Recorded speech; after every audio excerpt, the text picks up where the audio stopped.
शांताकारं भुजगशयनं पद्मनाभं सुरेशं विश्वाधारं गगनसदृशं मेघवर्णं शुभांगं लक्ष्मीकान्तं कमलनयनं योगिविरधानगम्यं वंदे विष्णुं भवभयहरं सर्वलोकैकनाथं। ओम विष्णवे नमः। जय श्री राधे कृष्ण। आप सभी का आपके अपने YouTube channel BK Mishra present में बहुत बहुत स्वागत है। आइए आज आप सब सुनेंगे योगिनी एकादशी व्रत की कथा। आप सभी भक्तों को योगिनी एकादशी व्रत की ढेर सारी शुभकामनाएं। आप सभी के जीवन में भगवान विष्णु माता लक्ष्मी की कृपा से आप सभी को सभी प्रकार के सुख और समृद्धि की प्राप्ति हो। आषाढ़ मास कृष्ण पक्ष की एकादशी को इसे योगिनी एकादशी के नाम से जाना जाता है। इस दिन विशेष प्रकार से भगवान विष्णु माता लक्ष्मी और भगवान श्री कृष्ण के चतुर्भुजी स्वरूप की पूजा करनी चाहिए। इस व्रत को धारण करने वाले के ऋषि श्राप, देवी आपदा आदि जैसे आपराधिक कष्ट नष्ट हो जाते हैं तथा रोगों से मुक्ति और सुंदर स्वरूप की प्राप्ति होती है तथा यह व्रत जो कि 88,000 ब्राह्मणों को भोजन कराने के समान पुण्य फलों को प्रदान करने वाली है। तो आइए सुनते हैं योगिनी एकादशी व्रत की कथा।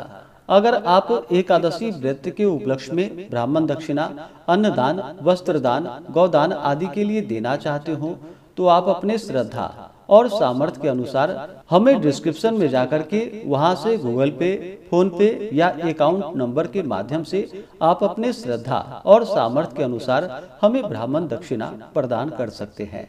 तो आइए सुनते हैं योगिनी एकादशी व्रत की कथा।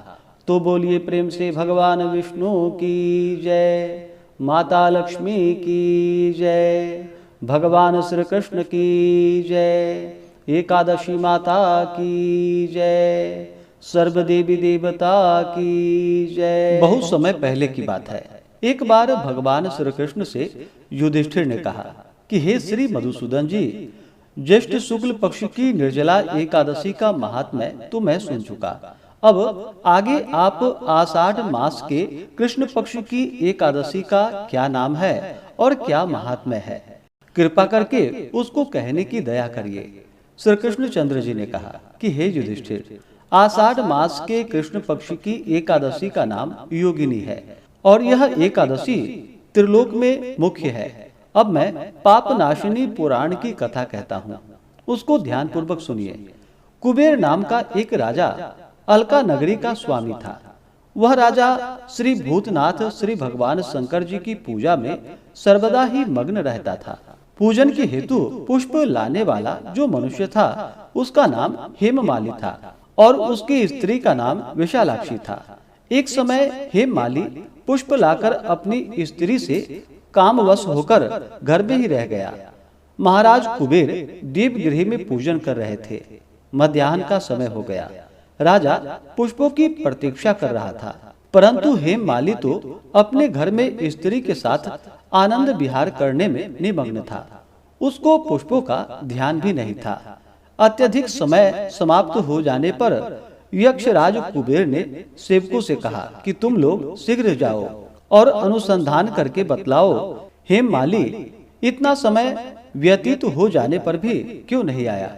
इस प्रकार राजा के क्रोध युक्त वचनों को सुनकर यक्षों ने कहा कि हे महाराज, हेममाली अत्यंत ही कामी मनुष्य है, अतः वह अपने घर के स्त्री के साथ आनंद विहार कर रहा है। यक्षों के वचनों को सुनकर राजा ने और भी अधिक क्रोधित होकर उसको बुला लाने की आज्ञा दी। उधर हेममाली को भी अपना दोष ज्ञात हो चुका था, अतः भय से व्याकुल एवं कांपता हुआ राजा के सामने आया।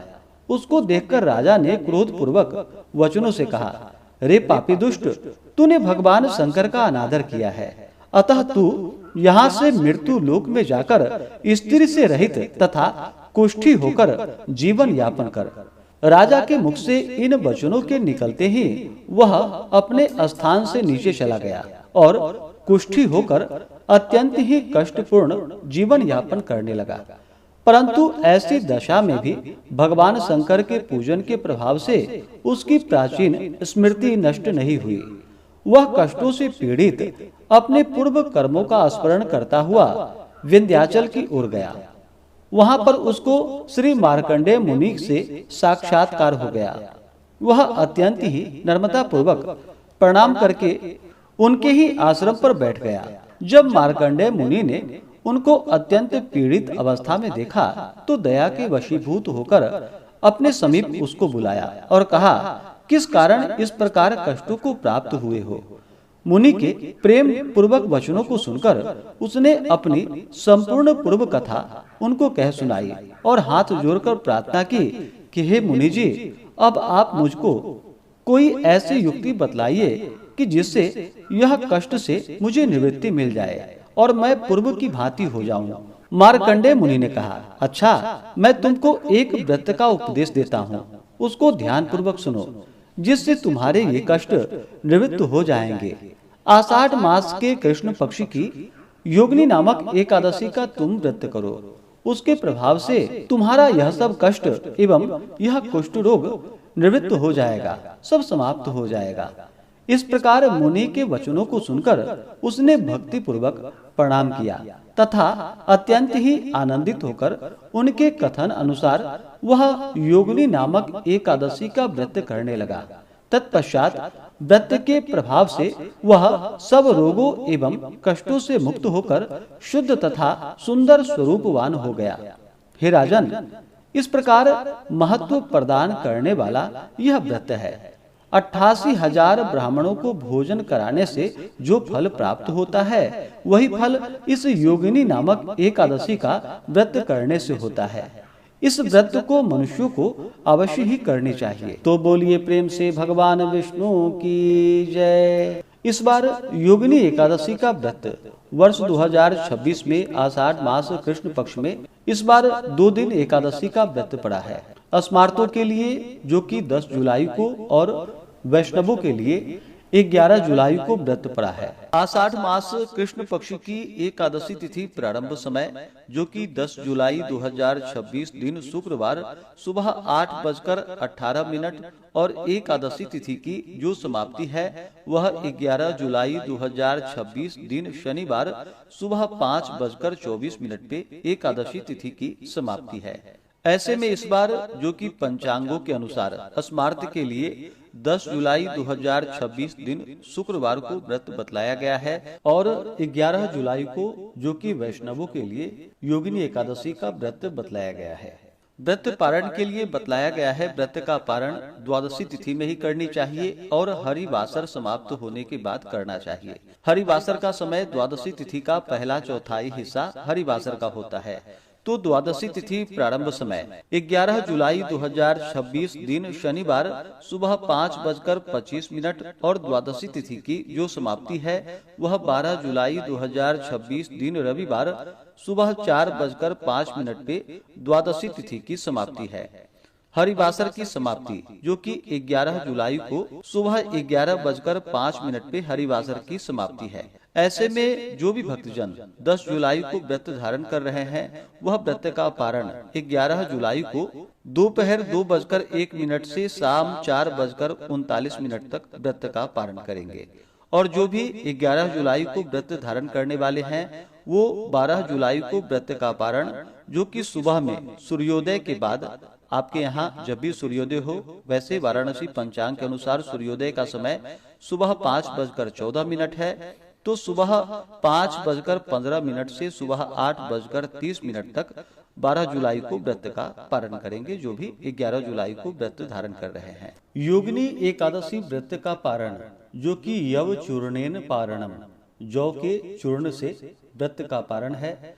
यह संभव ना हो पाए तो आप जल, फल या तुलसी दल से व्रत का पारण करें। 10 जुलाई को ब्रह्म मुहूर्त का समय सुबह 3:38 से सुबह 4:26 तक होगा। सूर्योदय का समय सुबह 5:14, सूर्यास्त शाम 6:52 होगा। राहु काल का समय सुबह 10:21 से दोपहर 12:03 तक होगा। अभिजीत मुहूर्त का समय सुबह 11:36 से दोपहर 12:30 तक होगा। विजय मुहूर्त का समय दोपहर 2:20 से दोपहर 3:14 तक होगा। अमृत काल का समय सुबह 8:48 से सुबह 10:17 तक होगा। प्रातः काल पूजा का शुभ मुहूर्त जो कि सुबह 5:14 से सुबह 8:39 तक होगा। शाम को पूजा का शुभ मुहूर्त शाम 5:10 से शाम 6:52 तक होगा। तो आशा करता हूँ कि यह जानकारी आपको अच्छा लगा हो। इसी प्रकार से ज्ञानवर्धक जानकारियाँ प्राप्त करते रहने के लिए, व्रत पूजा के बारे में जानने के लिए, कथा को सुनने के लिए चैनल पे अगर आप पहली बार आए हैं तो चैनल को लाल बटन दबा करके सब्सक्राइब करें, साथ ही बेल आइकन घंटी को दबाएं ताकि आने वाली वीडियो का नोटिफिकेशन आपको समय से मिलता रहे।